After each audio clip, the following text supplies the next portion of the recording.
Good morning and welcome to H.E. Lennon's Engineer to Perform webinar series. My name is Deborah Golden and I am the Inside Sales Representative here at H.E. Lennon, and I will be your host. Today's discussion will center on common regulator behaviors while installed within typical applications. We will cover topics like creep, supplied pressure effect, and Joule-Thomson in detail. Following this session, attendees should be able to recognize and troubleshoot these behaviors in the field, as well as identify regulator selections that can minimize these effects. Our guest today is John Kestner, Product Manager on Valves and Regulators at Swagelok Headquarters in Solon, Ohio.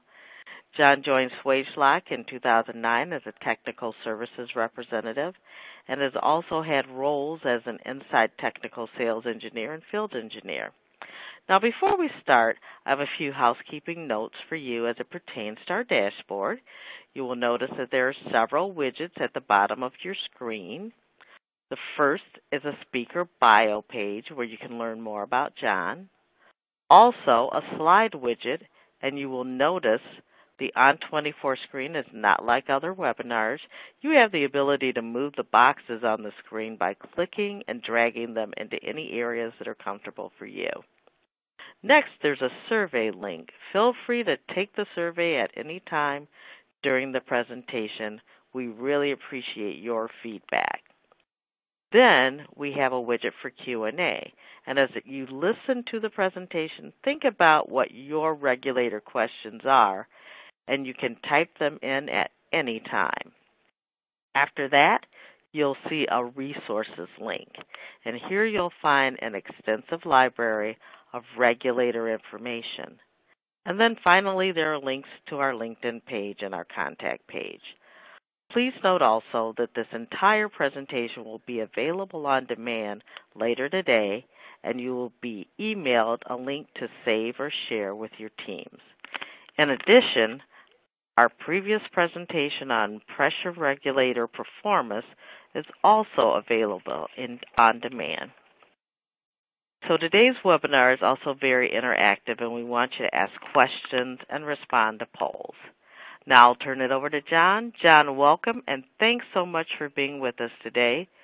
We look forward to you helping us understand more about regulators and how they behave.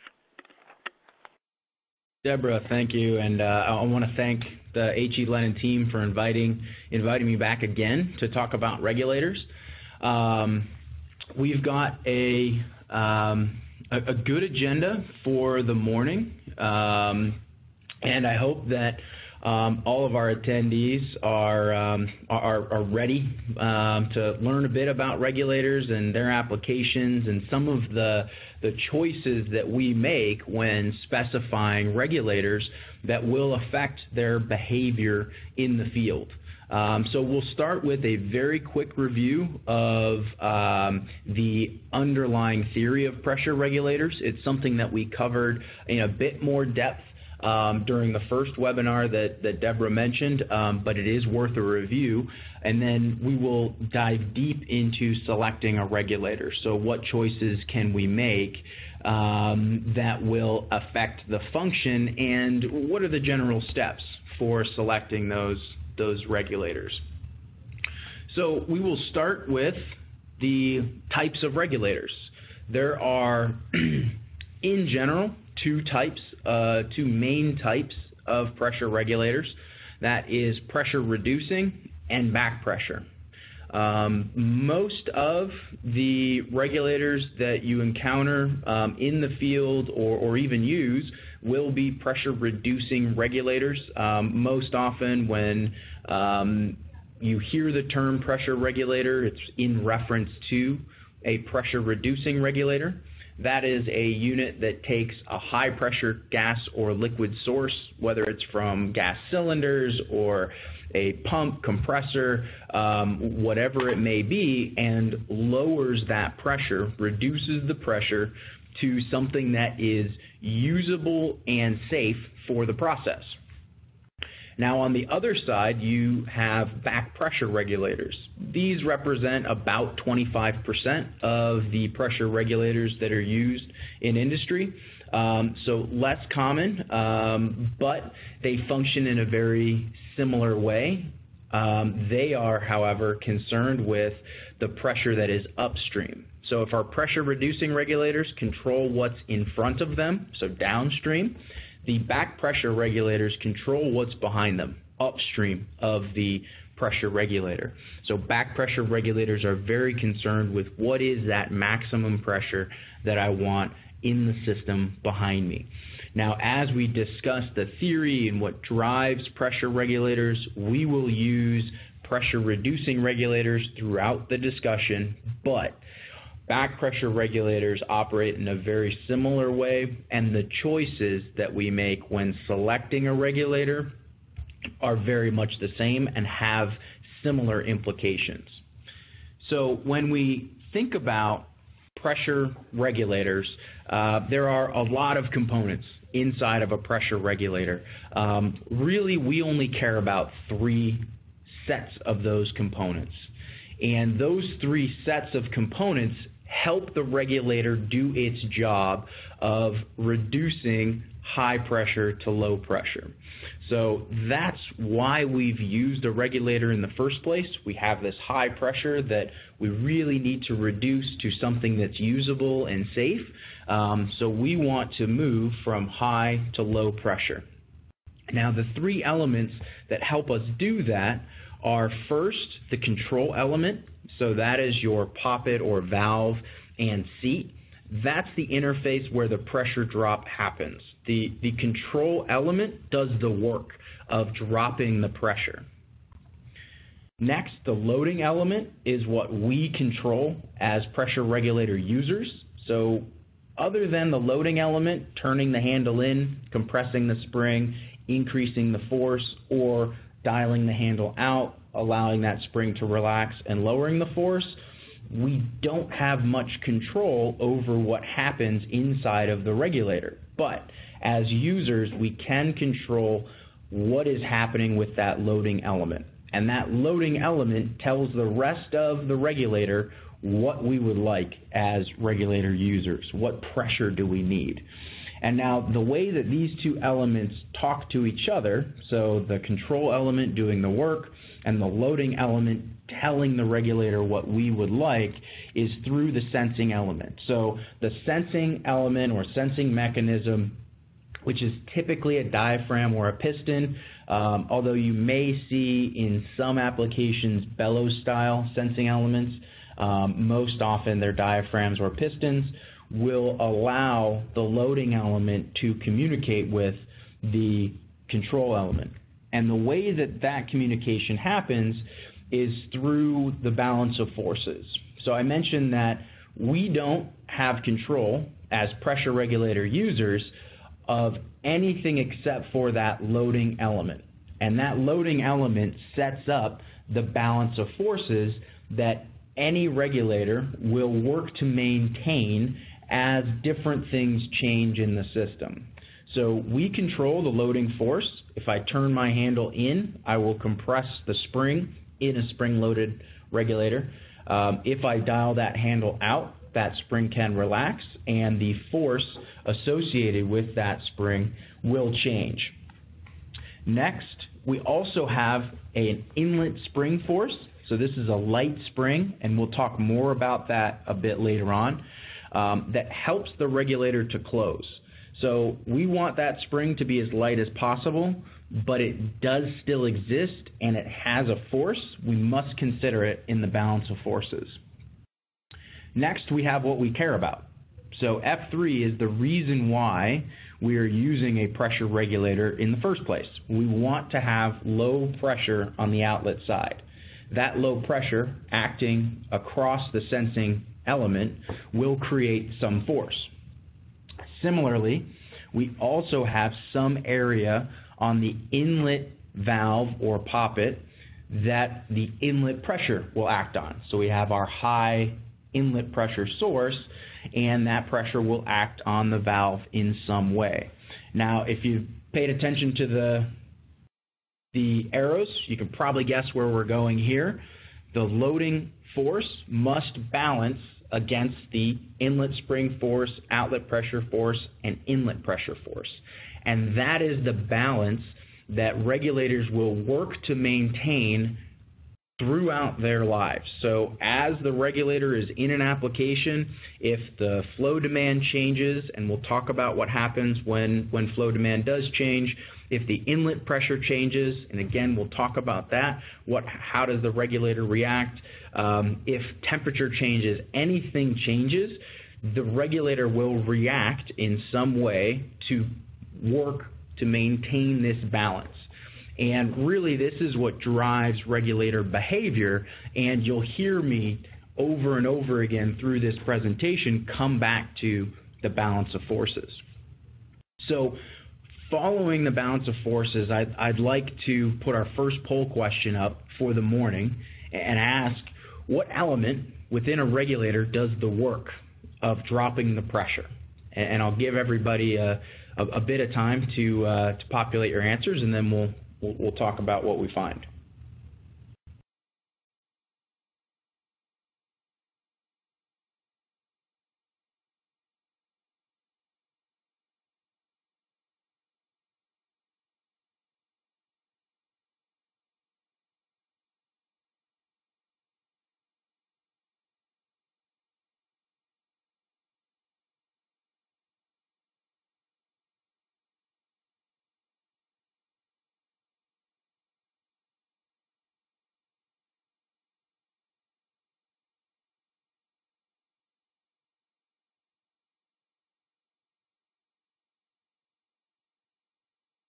Okay. Yeah, so it looks like, the control element certainly is the one that does the work, right? So the loading element is what we control, so we can turn down the handle. The loading element will tell the regulator what to do. The control element does the pressure drop, so that's where high pressure is dropped to low pressure. And then the sensing element allows those two to work together. So those three elements inside of a pressure regulator are really what we care about and what we want to focus on when we talk about how do we select a pressure regulator. So selecting a pressure regulator involves thinking through different aspects of regulator behavior and how they may affect that particular unit while it's in an application.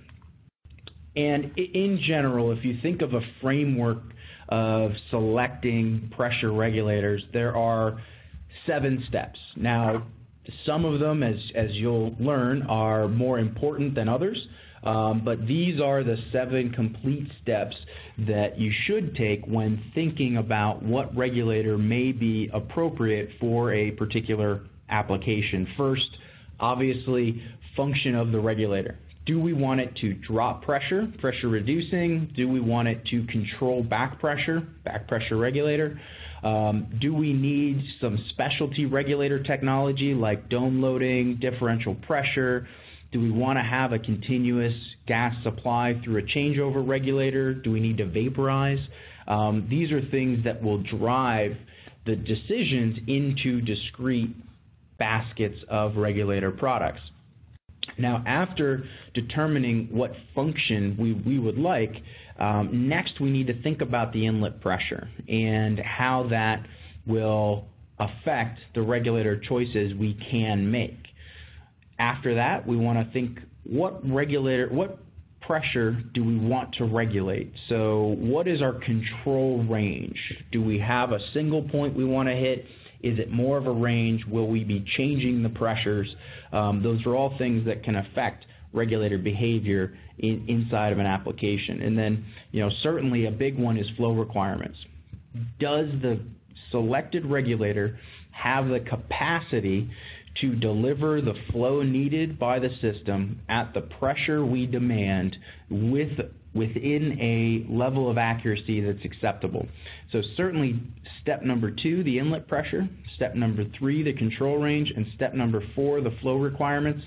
Those are the big ones to make sure that regulator is sized and selected appropriately to be used within a certain application.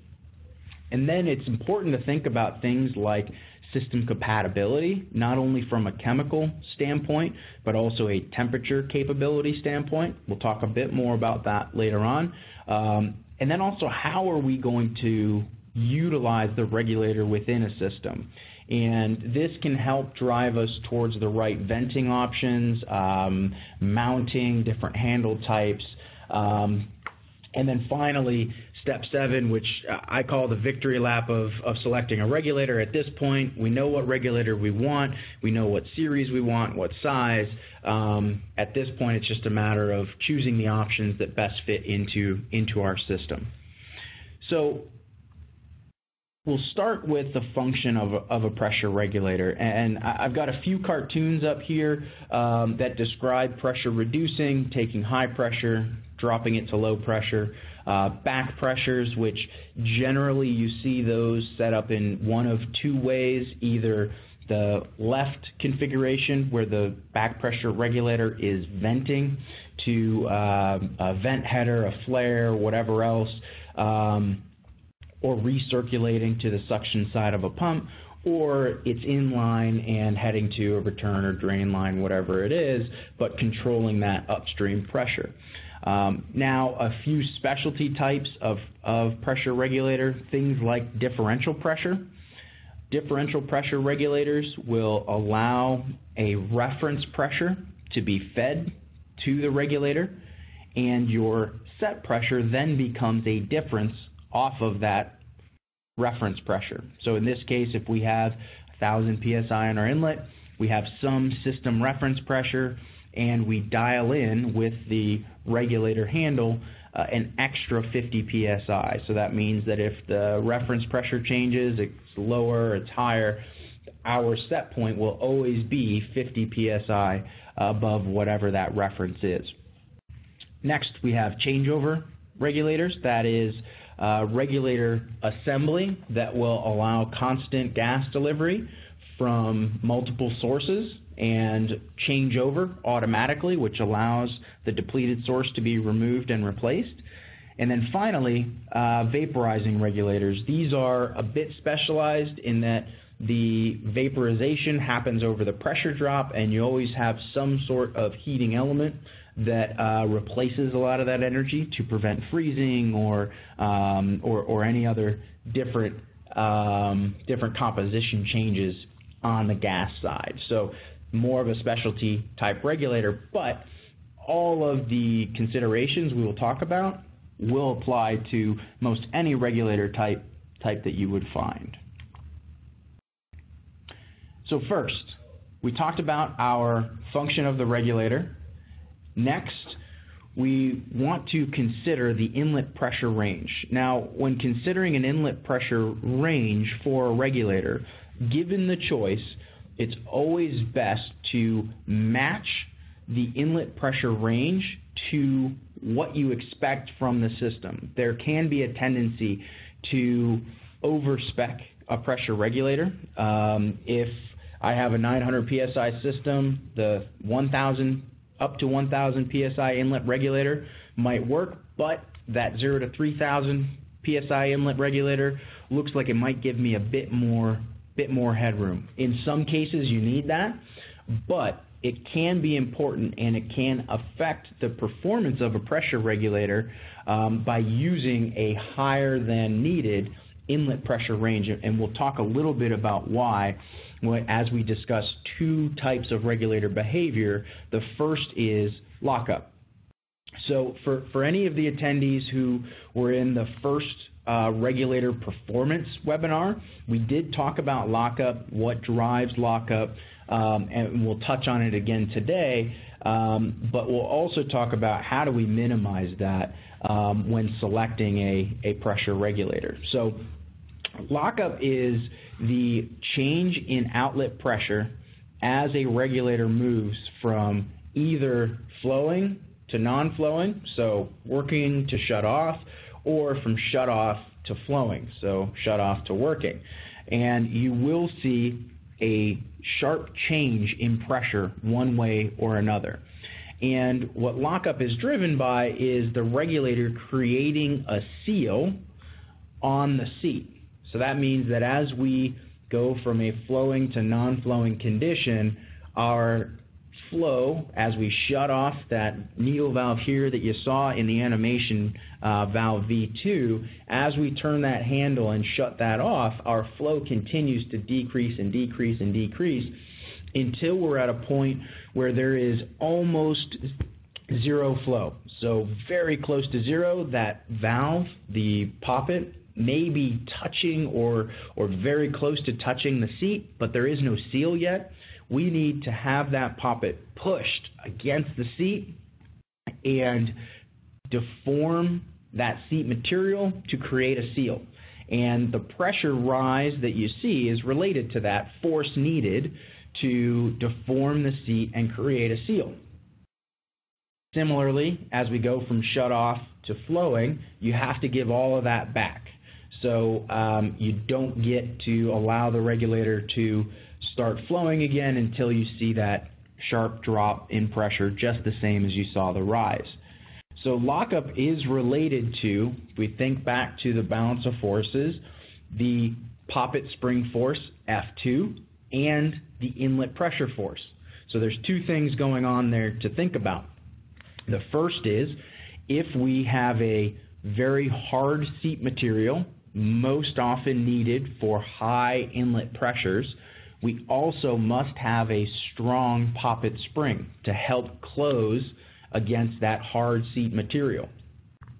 Next, F4, if we have a high inlet pressure force, we will impart more force onto that seat and the lockup will rise. So we don't always have control over how much inlet pressure we have going to a regulator, but we can select by choosing the inlet pressure regulator, a regulator that is capable of an inlet pressure very close to what we expect, that the poppet spring won't be overpowered for what we need it to do.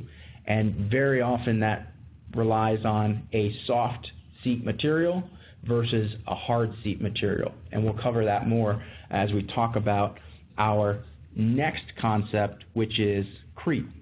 So creep is a behavior of pressure regulators most often related to some sort of leakage across the valve seat. So we just talked about lockup and how that's when a regulator goes from flowing to non-flowing or non-flowing to flowing. Creep happens when the regulator is shut off. So there is no flow going across the pressure regulator, but you may notice that your outlet pressure gauge continues to rise. And you think, wait a second, that shouldn't happen. I've set my regulator at 100 psi, but I'm seeing every few minutes maybe we gain another 1, 2, or 5 psi across the seat. What you're seeing is pressure creep. And creep is generally caused by some sort of debris or damage at that valve seat interface.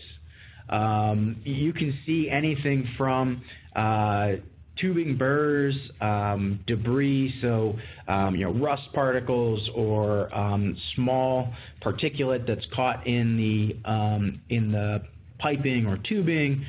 We've even seen PTFE tape.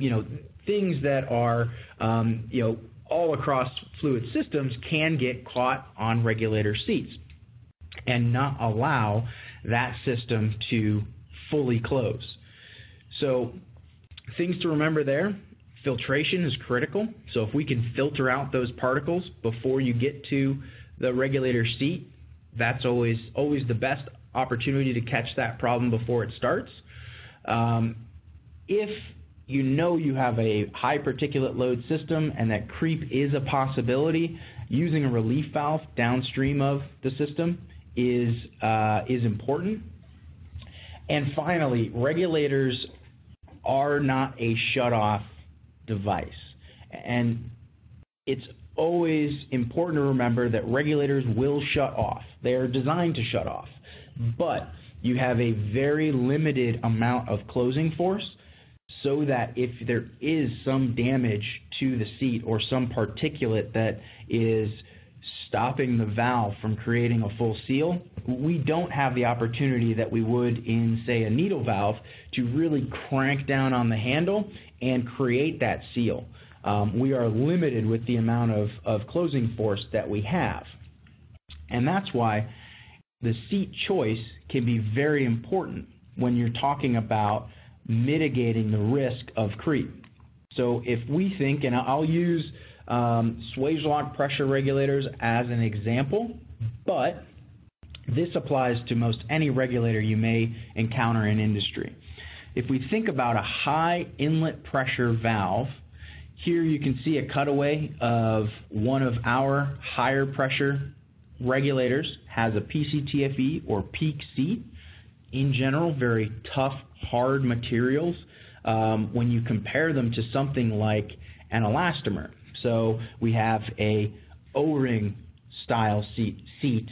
In this case, lower pressures, lower lockup, and much better for creep resistance. If you think about the images we saw with debris on the seat, a soft material will be able to combat those types of debris in that it can deform around them or create seals even if we see some debris. So the soft seated materials can be much better to combat creep. So I want to take a little bit of time and look at a very simple regulator system and ask what types of things can be done. So if we have a outlet shut-off valve and we shut that off and the regulator has creep, we could see that high pressure, 3,000 psi, migrate to the low pressure side and cause some damage to any sort of equipment, gauges, things that we have between the outlet shut-off valve and the regulator. So I want to ask, what can be done? How can we combat this? What are some things that we can add? And as everyone is completing the poll, I will check and see what questions we may have come in the meantime.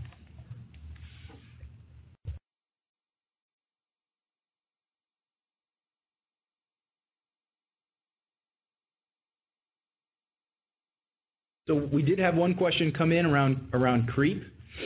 And the question is, if creep happens, does the regulator need to be replaced or can it be rebuilt? And the answer is that most often it can be rebuilt.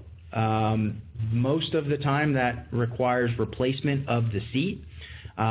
Sometimes if there isn't any damage and it's just debris, you can clean off the seat with alcohol swab or something like that. But most often it will require replacement of the seat, a piece that should be in any regulator maintenance kit or available as a spare part. So certainly something that can be rebuilt. So let's take a look at the poll results. So certainly the three, I'm glad to see no one chose nothing, because we certainly can improve that system. Any of the three options are good options to improve the system, right? So we can add upstream filtration, we can include a relief valve downstream of the pressure regulator, and then finally, something to consider, which is not always possible, but can be good practice, is including a shut-off valve ahead of the regulator, so upstream. In that case, we've isolated the regulator from the high pressure, so if there is a risk of creep, the regulator is not tasked with shutting off against that high pressure. Now, something to remember, if you do shut off ahead of the regulator, that regulator will be open because it's trying to give you the pressure that you've asked, so it's unbalanced in the balance of forces.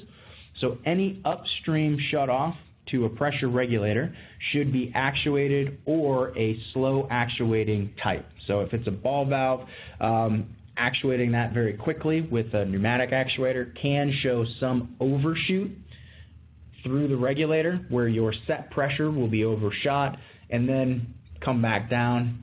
It happens quickly, but if accuracy is a concern, having a slow acting valve can be very important. So when we think about the inlet pressure range, we want to match it to the maximum supply pressure. Certainly we need to cover our expected pressures, but matching those inlet pressures to the range that we select will improve not only our lockup performance, but also manages creep better than a hard seated material. Now, sometimes we don't have that choice, and the inlet pressure range will drive us one way or another. It's only important to realize that given the choice, matching to the expected supply pressure will boost the performance of a pressure regulator. So now I'd like to talk about the control range, the other side of a pressure regulator. So what do we want to control, and how should we select a regulator to best control that pressure? There's really two things we're going to talk about. That is the spring and the sensing element. So the sensing element and the loading element. By choosing a pressure control range that is matched most closely to the expected control pressure, we will put ourselves in a position to have a regulator that is the most accurate and most sensitive for that given pressure control range. And that's really driven by the sensing element first and foremost. So a diaphragm sensing element versus a piston sensing element will behave very differently within a pressure regulation system. Diaphragm sensing elements, very sensitive, they respond very quickly. However, they're limited on pressure. If you can imagine, a metal or elastomer diaphragm does not have the pressure containment capabilities that something like a large 316 piston might.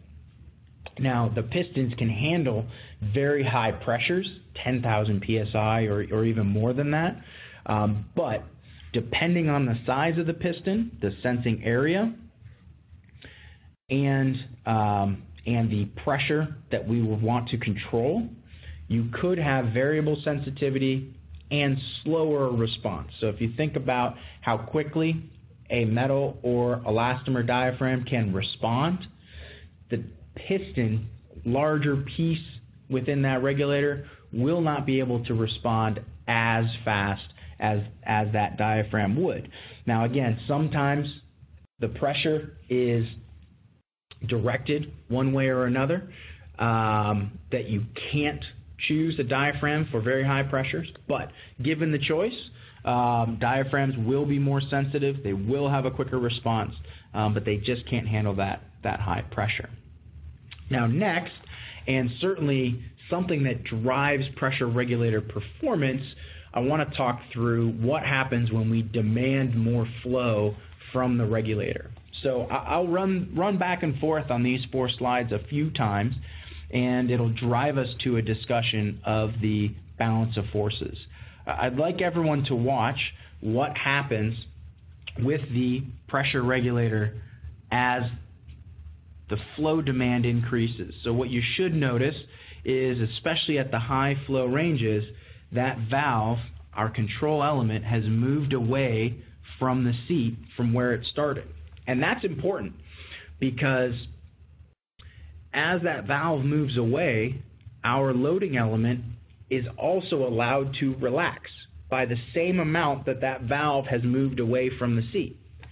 And what we know about the loading element is that it drives the loading force, which consequently drives our balance. So if more flow is needed, our F1 actually drops because the valve moves, allows that spring to relax, and our F1 now has decreased. The only thing on the other side of that equation which can decrease, we'll consider inlet pressure as constant. The poppet spring is not changing. We're not swapping it out for a new one. The only thing that can change is the outlet pressure force. So that means that we will see some change on the outlet side as more flow is demanded. So I want to ask the group what happens to the loading element. We just talked about the loading element and how it interacts with the control element as more flow is required. And as folks are answering that poll, I'll take another look at the questions that we may have. So we do have a few questions. The first is, which is more sensitive, a metal diaphragm or an elastomer diaphragm? 95 times out of 100, the elastomer diaphragm is going to respond quicker and be more sensitive. The only situations where you may have a more sensitive metallic diaphragm is if you're comparing a very large metallic diaphragm to a relatively small elastomeric diaphragm.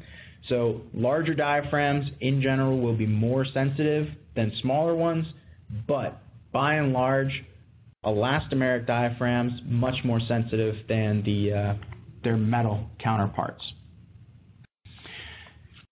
So one of the other questions was, what are the cons of using an elastomeric seat? Is it shorter service life? What are the trade-offs there? The most important thing to think about with elastomeric seats is almost always chemical compatibility and temperature performance. So if we think about the compatibility of an elastomer versus something like PCTFE or even PEEK, the harder seat materials can handle a lot wider range of chemicals than even something like FKM Viton could. So certainly chemical compatibility, and in general, those harder seats can handle a wider range of temperatures. And we'll talk a bit more about that in just a bit. So yeah, good questions. Now looking at the poll results, and absolutely, it relaxes and the loading force decreases, right? So that drives how accurate our pressure regulator is. So when we select the pressure control range, we want to be as close to that range as possible. And one of the big reasons is that as that loading force, that loading element relaxes, if we have a very low spring rate spring, we will lose less force than with a very heavy high spring rate spring. So you can see the difference here. The left side, very low spring rate spring. On the right side, it's a very heavy spring. So if we allow both of those to relax the same amount, we will see more change in F1 from the high spring rate than we will from the low spring rate. So always important to choose a control pressure that's closest to the expected control range. There can be an inclination to choose regulators like gauges might be chosen, in that you want to be in the middle portion of a gauge's range. Not the case with pressure regulators. Pressure regulators operate across their entire control range and gain some accuracy even towards the top half as you engage that loading element even more. So they are designed to be used up to and including that top range, and the lower spring rate springs, given the choice, will give you more accuracy. Now next, I want to talk about flow requirements, and I call this section bigger is not always better.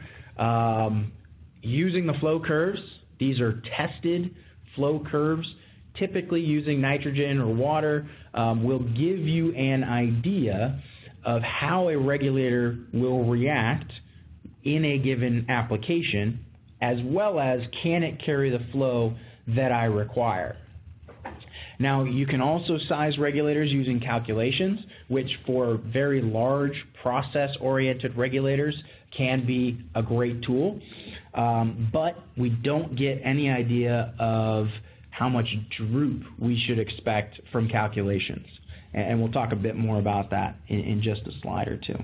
And then finally, we need to understand how our regulator size choice affects the supplied pressure effect. So how are we changing how much the inlet pressure has influence over the behavior of the regulator? So first, I want to go through a very quick example of regulator flow curves. This is a typical regulator flow curve in that you have two different control ranges and several different inlet pressures. They're great resources to be able to use to size a regulator. In this case, let's imagine we have an inlet pressure of 1,000 psi. So we find our inlet pressure lines. We want to focus on the L line, so that's 1,000 psi inlet pressure. We have a desired outlet pressure of 175 psi, a desired flow rate of 25 standard cubic feet per minute, and we're using nitrogen. So all in all, relatively vanilla application, but a good example for using the flow curves. So first, we find our flow rate, desired flow rate, here on the bottom x-axis. Draw that line straight up to our L curve. That's the 1,000 psi inlet pressure curve. And then find where our outlet pressure lies. So as long as we can get 175 psi from that L curve, we know this regulator can carry the flow that we need. That gives you an idea of, is the size correct? Now, what we can also see is on that L flow curve, how will that regulator react if I demand less or more flow from the regulator? We can see how much droop, how accurate the regulator is, and also where is the maximum flow point, where is the choked flow point on that pressure regulator. So it gives us a lot of information. Now, next, we can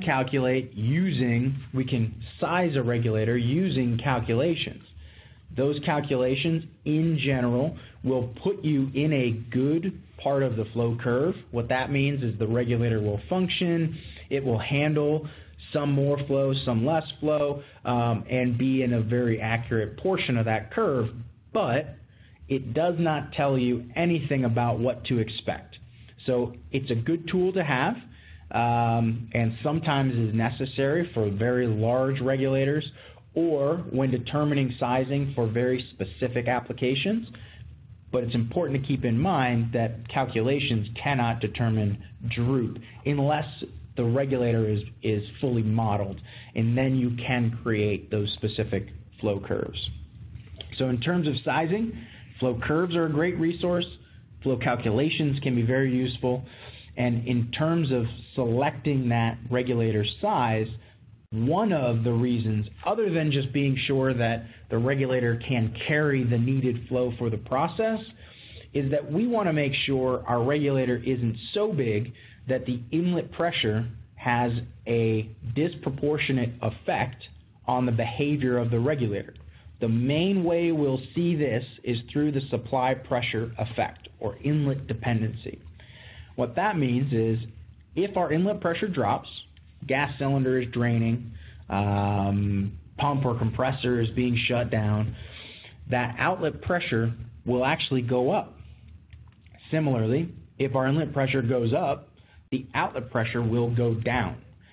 And we can think about this again through the balance of forces, in that if we have a depleting F4, that means that on the right side of our equation, F4 is going down, and the only thing, we've not changed F1, we're not changing out the poppet spring, the only thing that can react is our F3. So F3 must increase to find a new balance point inside of that pressure regulator. So I want to ask, as I look and see if there's any questions waiting, how often do you all experience changing inlet or source pressure when using a pressure regulator? So it looks like we have a few questions. One is, do regulators use a progressive spring? Some do. None of the Swagelok pressure regulators use progressive springs, but some regulators will. And that will be reflected in any of the flow curves or documentation. And then, are there regulators designed specifically for flowing applications where no shutoff capability is needed? The closest regulators that I can think of for that application or for that service would be something like a metal-seated pressure regulator, where they're typically used in hydraulic service, and they will not shut off for gases. Some liquids they'll be capable of shutting off, but most often that's high-pressure hydraulic type applications with the metal seat. Most often regulators are designed with some shut-off capability. So in terms of the poll questions, it seems like there's a bit of a mix of some inlet pressures changing and some not. So it's important to understand how that inlet pressure will affect the balance of a pressure regulator. Now, I won't go through this entire slide. The takeaway here is that our inlet pressure force, F4, is related to the area on the poppet where the inlet pressure can act. And our F3 is related to the area on the sensing mechanism where the outlet pressure can act. The ratio between those is what we call the supply pressure effect, or how we communicate the supply pressure effect. So in this case, we have a ratio of 1 to 100, or a supply pressure effect of 1%. Now, we can think about this from a regulator standpoint. A regulator that has a 1% SPE will see a depletion of, let's say, 1,000 psi on the inlet side, and that will translate to an increase of 10 psi. So 1% of the change that we saw on the inlet side is seen on the outlet. Now, there are applications where this might not be acceptable. The most common solution for minimizing the supply pressure effect is actually a two-stage regulator. So if we think about how this works with the supply pressure effect, we see it twice. So if we have 3,600 psi, first stage set at 500 psi, second stage set to 50 psi, and we lose or decrease 2,000 psi on the inlet, our first stage increases by 20 psi, 1% of the change we saw on the inlet. The second stage, however, doesn't care that there was originally 2,000 psi change. All it sees is a 20 psi increase, which we know from learning through supply pressure effect, that will drive the pressure down. In this case, 1% of 20 psi, 0.2 psi, which, unless you're using an electronic pressure gauge, you won't see that change on a typical analog gauge. You've effectively eliminated any of the supply pressure effect. That's why you see a lot of gas cylinders with two-stage pressure regulators on the outlet. It's to minimize that effect of the draining cylinder. Now, if you think about, other than a two-stage pressure regulator, if we have a regulator with a very small seat and a large diaphragm, our SPE will be lower.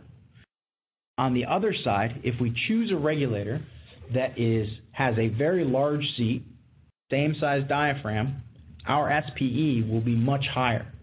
So choosing a regulator that has the correct flow requirements, the correct size, will allow us to not only have the right regulator that can carry the flow we need, but also minimize the SPE. So we won't have to move to a two-stage. Or if we do, we know that we're going to all but eliminate supply pressure effect. Now, we've determined our inlet pressure. We've determined our outlet pressure. We're now on to choosing the materials after we've found the size regulator that we need. There was a question earlier about the seat material and what are some of the drawbacks of an elastomeric seat. And one of them certainly is chemical compatibility. So just like in valves, there are many different shell seals, body seals, seat seals In the regulators, one of the main components, so one of the three components we talked about was the sensing element.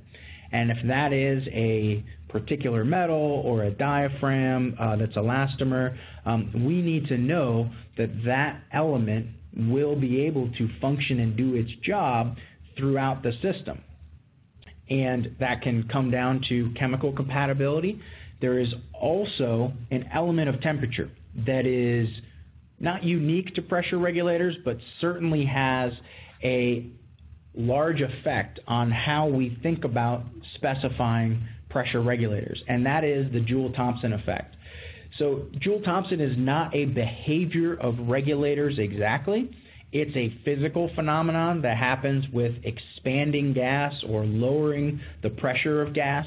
As you lower the pressure of gas and allow it to expand, you will see a cooling on most gases. There are three, hydrogen, helium, and neon, that will not show you this effect, but for the majority of the gases used in industry, you will see some cooling. As an example, if you have natural gas, you could have a temperature drop of about 1 degree Celsius for every 2 bar in pressure drop. So maybe almost 2 degrees F for every 30 psi you drop. Now, the picture that you see is a regulator that is functioning perfectly well. It's in a humid environment, so you see some frost on the outside of the regulator, but the materials were chosen to deal with the temperature change from that pressure drop of gas. And there are ways we can compensate for that, either heating the gas or using 2 stages. So you spread out that drop, allow the gas to take in some of the energy and the heat from the environment, effectively using those regulators like big heat sinks. So once we've found the materials that work for chemical compatibility, that are acceptable for the temperature ranges, so not only the environmental or media temperature, but also the Joule-Thomson effect of dropping the pressure of the gas we're regulating, we need to think a little bit as we round out our regulator selection about the system functionality. So this can be things like handle type or gauges, or what accessories do we need. The big one is venting. And it's a topic that I think can be overlooked with pressure regulators, but has an important place at the table of regulator selection. There are 2 choices to make when thinking about venting. First is self-vent versus non-self-vent. Second is captured versus non-captured. So do I want this regulator to vent on its own? And should gas be released? Do I want to capture it, or can it be released to the atmosphere? Most often these choices are driven by site regulations, where the regulator is, what type of application it is, and certainly how hazardous is that media. So first I want to talk about self-venting. The regulator on the left is a non-self-venting standard type regulator. If we think about this regulator and how it might be used, if we have a change in set pressure. So I have, as a regulator user, I've dialed back on the handle. I previously had that regulator set to 100 psi, dialed back on the handle. I want to reset that regulator to 50 psi. Any pressure that is caught in this outlet area, if there's an isolation valve or some other block valve here, will not be relieved. There is nowhere for that pressure to go if I change the setting of that handle. I have to manually vent that downstream pressure in order to change the set point of my regulator. Now, a self-venting type regulator will have some mechanism for relieving that excess pressure. If we think about it from the balance of forces, if I take this handle, back off the handle, allow that spring to relax, Now my F1 has gone down, but my F3 is still high. The regulator says, wait a second, the diaphragm can lift off of the seal here because of the unbalance of F3 and allow some of that pressure to relieve into the spring cap through any sort of vent hole in the Swagelok regulators. It's under the cap. You could see them on the side of the spring cap, through the stem, side of the body. There's many different locations you may see it, but it allows you to vent that pressure somewhere through the pressure regulator. Now, if we think about captured versus non-captured, this is a similar discussion, but less to do with should the regulator vent on its own, much more to do with what happens to the gas if it does vent. So the left, you have a non-captured vent.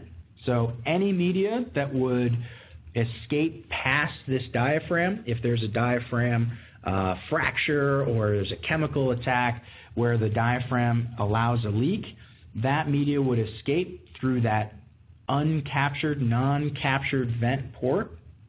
But on a captured vent regulator, we include some sort of seal so that any media that might make its way past the diaphragm, whether that's part of a self-venting regulator or part of a material compatibility issue, some sort of leakage, that media will be captured by this threaded vent port. So you can use this to tube away the hazardous gas. You can use it as almost like a sniffer port, so you can detect if there is something that's gone wrong. The key is that media is captured. It's contained within the venting area of the pressure regulator. So I want to put one last poll up and ask when it's best to select a self-venting regulator. So think about the functionality of a self-vent regulator, what it can do, what it allows you to do, and then think where that might be most useful. I'm going to take a look and see what questions we may have come in over the last section.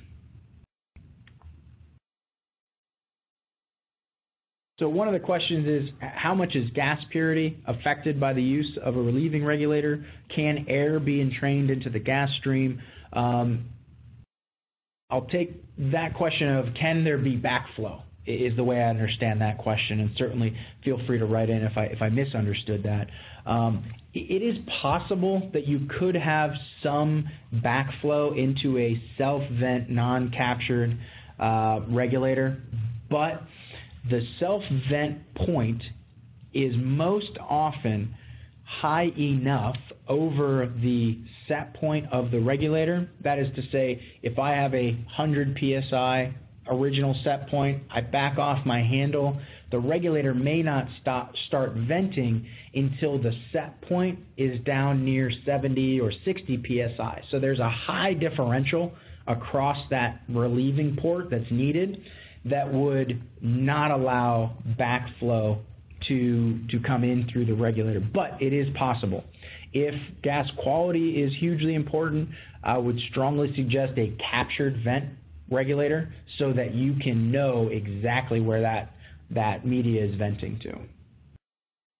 Now next, we have which parts materials are important for high purity applications.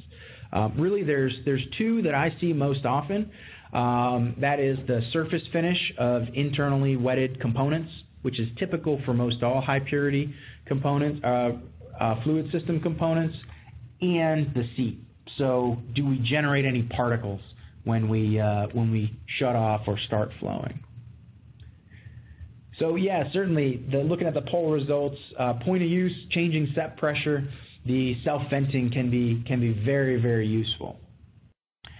Now finally, to wrap up our discussion, I mentioned the victory lap of regulator selection, and that's when you get to things like what end connections do I need, how do I want to mount this regulator, where should my gauges be positioned, all important things to think about, but they should come after selecting the right inlet pressure, looking at the control range, finding the correct size of the pressure regulator will all drive us towards these types of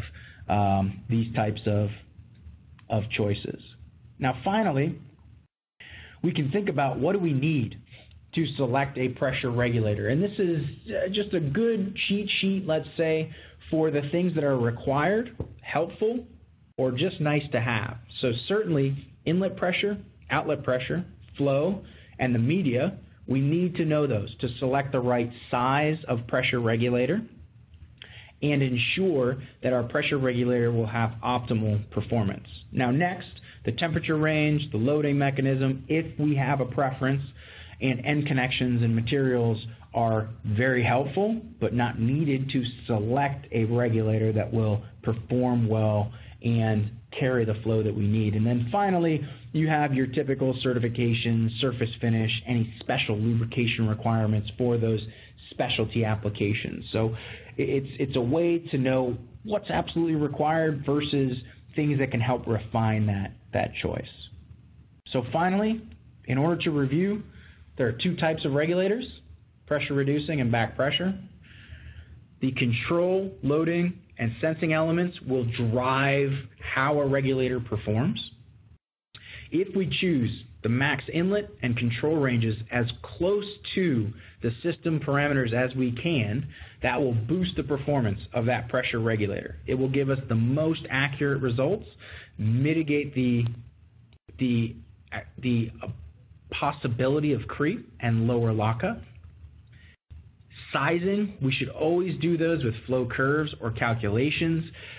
Using things like CV can be problematic when sizing pressure regulators. Always rely on those flow curves or calculations. Calculations will not describe droop. And self-venting or captured vents really are related to the application that you have and the safety factors around that application within the application. So I think with that, I want to thank everybody for your time, and certainly I want to thank the H.E. Lennon team for coordinating and inviting me to speak about regulators again. And I think they've got some closing words for the attendees and maybe a bit of housekeeping before we go. But again, I want to thank everybody, and thank you to the H.E. Lennon team.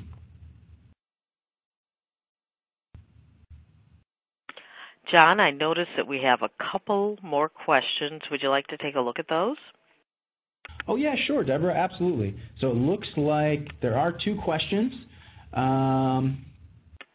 Looks like the first question is, how does selecting a regulator that's oversized, or let's say, how does selecting the regulator with the smallest size seat benefit the overall regulation system? And really there are two things that drive that.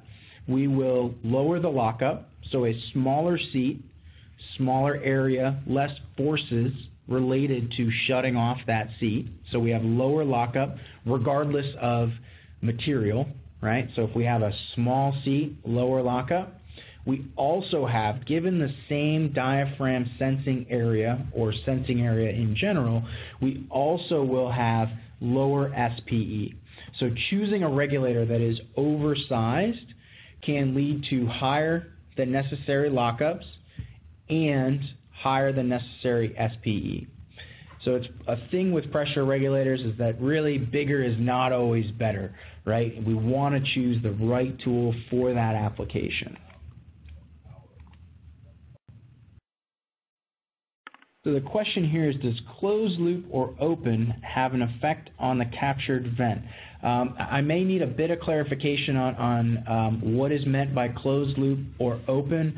I'm assuming that means it's related to dome loading and the control schemes there. Yeah, when you have a closed loop, usually that captured vent goes away. Even self-venting goes away because all of that dynamic control happens inherent to that closed system and the closed control of a dome-loaded, piloted type regulator. But again, if I misunderstood the question, feel free to let me know and clarify. Thanks, Deborah. No problem. John, thanks so much for your presentation today, and thanks to our audience for their participation. Just a reminder to everyone, please make sure that you are taking your survey. Also, if you have additional questions, we will be answering those. Feel free to email us at the email noted on the screen. In addition, if you'd like a regulator demo or a consultation on your specific application, feel free to send us a note there and we'll be happy to get back to you. Also, we will do a replay, and within the replay presentations, you can continue to respond to polls and ask questions. Poll questions will still be tallied after the original presentation, and questions can continue to be answered by our technical staff.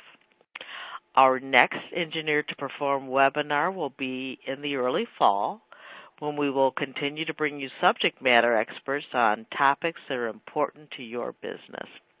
So thank you, and have a great rest of the day.